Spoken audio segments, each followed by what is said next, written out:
ఎందుకంటే గతంలో జరిగినటువంటి సభలు చరిత్ర సృష్టించినాయి. వాటిని తిరగరాసే విధంగా, ఎందుకంటే ఏడాదిలో ఇంత అప్రతిష్ట మూటగట్టుకున్నటువంటి ప్రభుత్వం గతంలో ఏదీ లేదు, రేవంత్ రెడ్డి గారి ప్రభుత్వం మాత్రమే. కాబట్టి ఇది విజయవంతమైతే ఎక్కడ మా బండారం బయటపడుతుందో, ఎక్కడ ప్రజల్ని కార్యోన్ముఖులను చేసి ఈ రజతోత్సవ సభను ఒక ఉద్యమ సభగా కేసీఆర్ గారు మలుస్తారు అన్నటువంటి ఒక భయంతో ఈరోజు కాంగ్రెస్ పార్టీ నాయకులు ఈరోజు పాపం చిల్లర మల్లర వ్యాఖ్యలు చేస్తూ ఉన్నారు. వాళ్ళ వెన్నులో వణుకు పుడుతూ ఉంది, చల్లజ్వరం పట్టుకున్నది.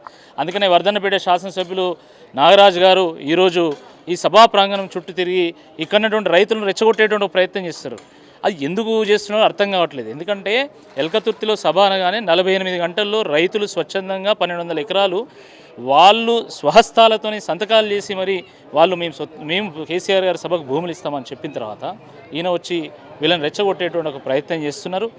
పాపం రేవంత్ రెడ్డి గారు వచ్చి ఎల్కతుర్తి చేస్తున్న వండుకున్న ఈయన వర్ధన్నపేట శాసనసభ్యులు ఆయన అనంతసాగర్ కాడ అది బార్డర్ కాబట్టి ఆయన అడ్డం పండుకున్నాడు. జనం ఆగరు, జన సముద్రం కాబోతున్నది. ఉత్తరాదిలో ఒక కుంభమేళాన్ని చూసినాం, ఇప్పుడు దక్షిణాదిలో బీఆర్ఎస్ పార్టీ ఒక కుంభమేళాన్ని చూడబోతున్నాం. లక్షలాదిగా ప్రజలు వస్తారు, వాళ్ళకి కావాల్సినటువంటి ఏర్పాట్లు ఇప్పుడు ముమ్మరంగా కొనసాగుతాయి.